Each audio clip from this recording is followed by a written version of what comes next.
Bapak Ibu Saudara, banyak orang takut untuk berharap. Karena yang satu ini jawabannya karena takut dikecewakan.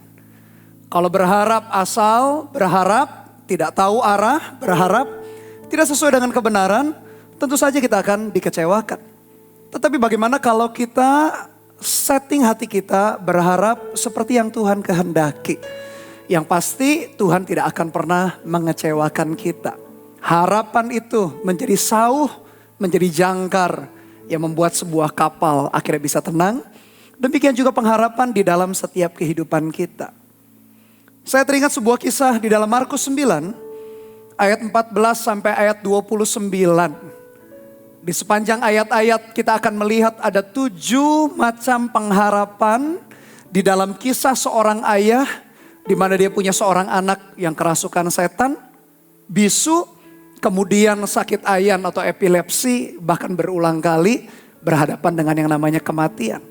Mari kita perhatikan ada 7 macam pengharapan di dalam perikop cerita tersebut. Dalam ayat yang ke-14 dikatakan demikian.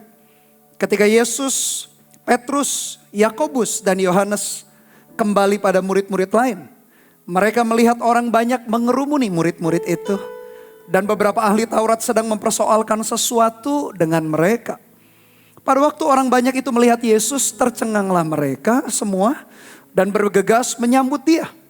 Lalu Yesus bertanya kepada mereka, apa yang kamu persoalkan dengan mereka? Kerumunan orang banyak sedang bicara hal yang begitu penting. Diinterupsi dengan kehadiran Yesus, Petrus, Yakobus dan Yohanes. Dari mana sebetulnya Petrus, Yakobus dan Yohanes bersama dengan Tuhan Yesus? Kalau kita baca perikop sebelumnya, Yesus di Bukit Transfigurasi itu berubah rupa di dalam kemuliaannya. Kita percaya bahwa Yesus bukan hanya Allah yang begitu mulia. Dia Allah yang begitu punya kuasa yang luar biasa. Tapi dia Tuhan yang begitu peduli. Di tengah mereka mempersoalkan sesuatu, mereka sedang sibuk memperbincangkan sesuatu. Yesus yang maha kuasa itu hadir di tengah-tengah mereka. Pengharapan yang pertama, kita meyakini bahwa Tuhan kita, Tuhan Yesus adalah pribadi yang tepat waktu. Di tengah-tengah mereka bingung mencari jawaban daripada permasalahan yang mereka sedang bicarakan. Yesus hadir di tengah-tengah mereka. Tuhan kita adalah pribadi yang tahu waktu dan datang tepat pada waktu, menjawab doa tepat pada waktu. Dia bukan pribadi yang terlambat atau pribadi yang terlalu cepat. Dia mengerti, dia paham rencana dan kehendaknya yang terbaik di dalam hidup kita. Dalam ayat yang ke-17 sampai ayat yang ke-18 kita menemukan apa sih sebetulnya yang sedang diributkan oleh orang banyak. Kata seorang dari orang banyak itu, Guru, anakku ini kubawa kepadamu karena ia kerasukan roh yang membisukan dia. Dan setiap kali roh itu menyerang dia, roh itu membantingkannya ke tanah. Lalu mulutnya berbusa, giginya berkertakan dan tubuhnya menjadi kejang. Aku sudah meminta kepada murid-muridmu supaya mereka mengusir roh itu, tetapi mereka tidak dapat. Ternyata yang mereka sedang perbincangkan adalah masalah yang begitu besar. Karena apa? Karena seorang anak kerasukan setan. Bukan hanya kerasukan, dia bisu, bahkan sakit ayan, epilepsi, kejang-kejang. Bahkan berulang kali berhadapan dengan maut atau kematian. Dan dikatakan oleh ayah itu, aku sudah membawanya kepada murid-muridmu. Tetapi murid-murid Yesus waktu itu tak bisa menyembuhkan. Apa yang kita hadapi waktu-waktu ini? Mungkin permasalahan, sakit penyakit, pergumulan keuangan, pekerjaan, keluarga, hubungan orang tua dengan anak, hubungan anak dengan orang tua, atau apapun yang kita hadapi. Kita berpikir semuanya jalan buntu, semuanya tidak ada jalan keluar. Bahkan kita sudah berharap lakukan ini dan itu, tidak ada jawaban. Bahkan mungkin saja tanda petik kita mengkultuskan orang-orang tertentu. Hamba-hamba Tuhan tertentu yang kita pikir pengurapannya luar biasa. Kita coba minta tolong kepada mereka. Mereka pun tak dapat menolong. Persis seperti ayah ini berharap kepada murid-murid Yesus. Ternyata murid-murid Yesus pun tak sanggup menyembuhkan anak ini. Pengharapan yang kedua yang kita bisa belajar dari ayat-ayat tadi adalah tidak ada jalan buntu bagi Tuhan. Tidak ada deadlock bagi Tuhan. Dia menciptakan alam semesta. Dia mengerti setiap pergumulan kehidupan kita. Cara kita, strategi kita, kemampuan kita sudah kita kerahkan sekuat tenaga. Orang-orang yang kita rasa dapat diandalkan pun tak bisa menolong membantu kita. Mungkin hanya mereka bisa membantu mendoakan, itu pun sudah bantuan yang paling maksimal. Pengharapan yang kedua dalam perikop ini berbicara, tak ada jalan buntu bagi Tuhan. Ayat 19, maka kata Yesus kepada mereka, hai kamu angkatan yang tidak percaya, berapa lama lagi aku harus tinggal di antara kamu? Berapa lama lagi aku harus sabar terhadap kamu? Bawalah anak itu kemari. Yesus menegur dengan keras. Hai kamu angkatan yang tidak percaya. Ada orang yang menganggap teguran ini kepada 12 muridnya atau kepada 9 muridnya. Karena tadi 3 murid kan ikut Yesus ke bukit di mana Yesus berubah rupa di dalam kemuliaan. Minimal mungkin 9 orang yang ditegur. Masa begini saja tak bisa. Padahal kalau kita baca pasal-pasal sebelumnya, 12 murid Yesus baru saja diutus. Mereka menyembuhkan orang sakit, mengusir setan, membangkitkan orang mati. Bahkan mereka melihat Yesus melihat iblis jatuh seperti kilat. Tapi kenapa menghadapi situasi yang demikian tak sanggup? Apakah murid-murid lupa berdoa, lupa berpuasa? Ada yang menganggap teguran ini disampaikan Yesus untuk 9 murid. Tapi ada golongan tertentu menganggap teguran ini disampaikan kepada orang-orang Farisi. Kenapa orang Farisi ditegur? Karena orang Farisi itu senang sekali menunjukkan buktinya 9 murid Yesus pun tak mampu berbuat apa-apa. Orang Farisi itu tidak suka dengan pelayanan apa yang dikerjakan oleh Yesus dan murid-muridnya. Ada yang menganggap teguran ini bagi orang-orang Farisi di sekitar Yesus waktu itu. Kalau kita tidak bisa mengerti dengan tepat entah untuk murid-murid atau untuk orang Farisi, tapi kita bisa belajar sesuatu. Kalau kita menganggap diri kita termasuk golongan tanda petik adalah murid. Siapa sih murid? Orang yang aktif ke gereja, orang yang aktif baca Alkitab, berdoa. Ingat baik-baik Bapak Ibu Saudara. Tuhan mau pakai kita dimanapun kita berada. Supaya orang-orang di sekeliling kita memperoleh kembali pengharapan, jalan keluar bukan karena kekuatan kita. Tapi karena mereka berharap kepada Yesus. Atau kalau ada di antara kita yang menganggap kita ini termasuk tanda petik golongan orang Farisi. Pandai sih mengenai pengetahuan Alkitab, tapi senangnya komplain. Senangnya melihat kekurangan daripada seseorang yang lain, entah sesama anak Tuhan, atau hamba Tuhan, atau gereja. Kita diingatkan juga, daripada kita suka komplain, lebih baik kita berkata Tuhan, pakai hidup kita untuk membawa pengharapan kepada orang-orang yang sudah mulai patah arang, putus asa atau kecewa di dalam hidupnya. Sehingga pengharapan yang ketiga, menghadapi golongan murid atau golongan orang Farisi, Yesus adalah pengharapan yang ketiga. Dia adalah pribadi yang penuh dengan kesabaran. Dia sangat sabar. Saya teringat dalam Mazmur 30 ayat yang ke-6 dikatakan demikian. Sebab sesaat saja ia murka, tetapi seumur hidup ia murah hati. Pengharapan yang ketiga. Entah kita termasuk golongan murid atau golongan orang Farisi. Tuhan tegur kita kenapa kita kurang percaya. Dan Tuhan masih sabar loh dengan ketidakpercayaan kita. Maju mundurnya kita di dalam iman, up and down-nya kita, dia bersabar. Tapi jangan biarkan kita menganggap sepi kemurahan Tuhan. Jangan permainkan anugerah Tuhan. Ayat berikutnya ayat 20, lalu mereka membawanya kepadanya. Waktu roh jahat itu melihat Yesus, anak itu segera digoncang-goncangnya. Dan anak itu terpelanting ke tanah dan terguling-guling sedang mulutnya berbusa. Lalu Yesus bertanya kepada ayah anak itu, sudah berapa lama ia mengalami ini? Jawabnya perhatikan, menyedihkan sekali, sejak masa kecilnya. Dan seringkali roh itu menyeretnya ke dalam api ataupun ke dalam air untuk membinasakannya.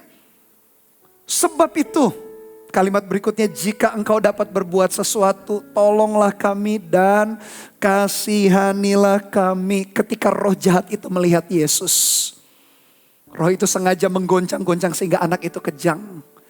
Entah roh itu mau menantang atau ketakutan. Tapi saya yakin Roh jahat itu ketakutan ketika melihat Yesus. Saya yakin Bapak Ibu Saudara, tidak ada kuasa yang lebih tinggi. Tidak ada nama yang lebih tinggi. Tidak ada pribadi yang maha kuasa yang lebih tinggi. Selain Tuhan Yesus yang kita percayai.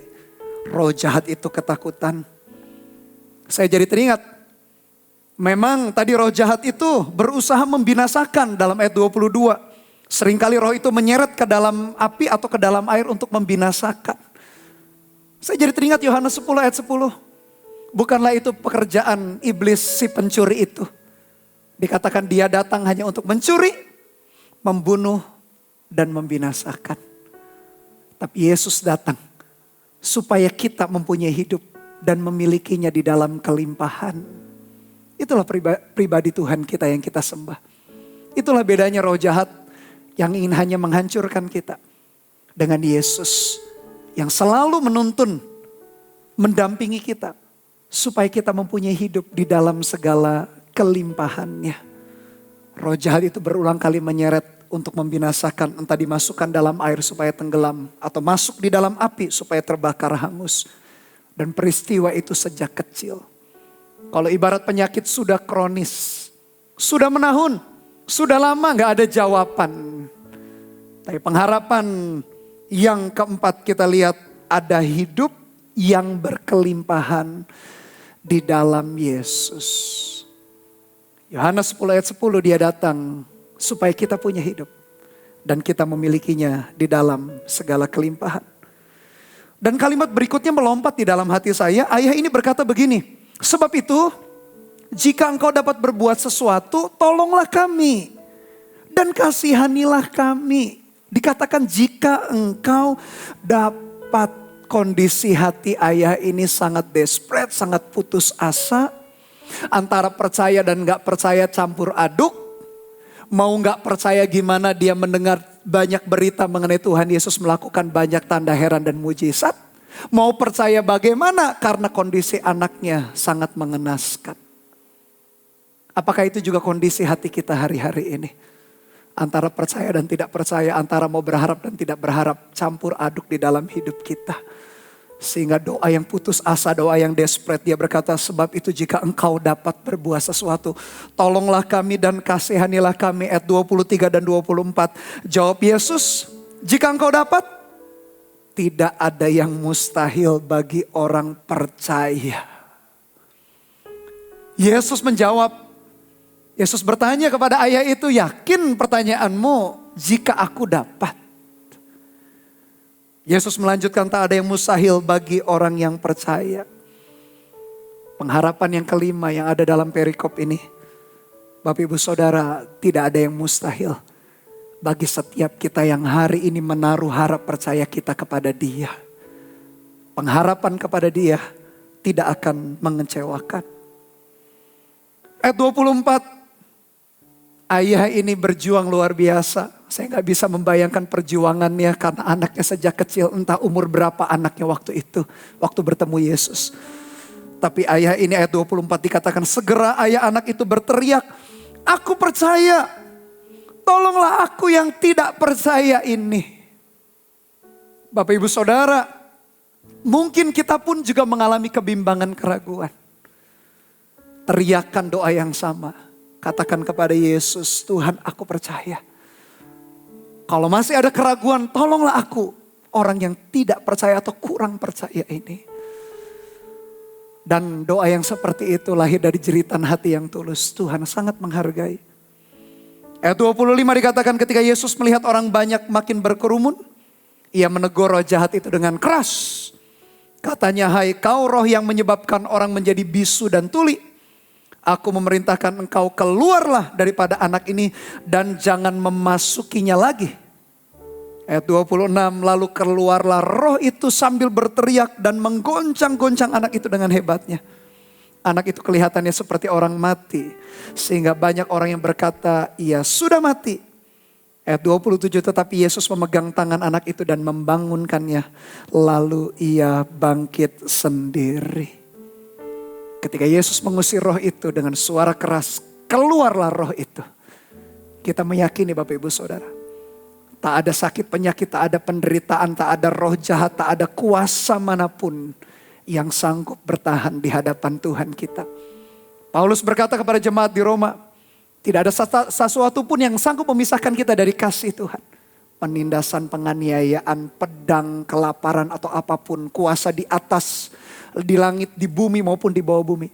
Tak ada yang sanggup memisahkan kita dengan kasih Tuhan. Sehingga pengharapan yang keenam, kita yakin nama Yesus di atas segala-galanya. Ayat 28, ketika Yesus sudah di rumah dan murid-muridnya sendirian dengan dia. Bertanyalah mereka, mengapa kami tidak dapat mengusir roh itu? Jawabnya kepada mereka, jenis ini tak dapat diusir kecuali dengan berdoa. Yesus mengingatkan kembali murid-murid dengan penuh kasih. Diperlukannya berdoa, gaya hidup berdoa. Apa itu berdoa? Berarti kita mengandalkan dia. Apa itu berdoa? Berarti berkomunikasi dengan dia. Apa itu berdoa? Berarti membangun hubungan tak henti-hentinya dengan dia. Sehingga pengharapan yang terakhir, yang ketujuh adalah, dengarkan Bapak Ibu Saudara, Tuhan Yesus mampu dan Tuhan Yesus mau menyelamatkan setiap kita. Sepanjang perikop ini, dan tadi ada 7 macam pengharapan yang ada dalam cerita ini. Ada 3 hal yang kita bisa renungkan, bahkan kita bisa lakukan dalam hidup kita. Yang pertama, mari selalu datang kepada dia, apa adanya kita. Lepaskan setiap topeng kita, kebimbangan, keraguan kita. Datang kepada Tuhan apa adanya. Yang kedua, percaya bahwa dia mampu, dan bukan hanya mampu, dia mau menolong setiap kita. Dan yang ketiga, terima pertolongannya dengan iman kita. Pengharapan kita tak akan pernah mengecewakan.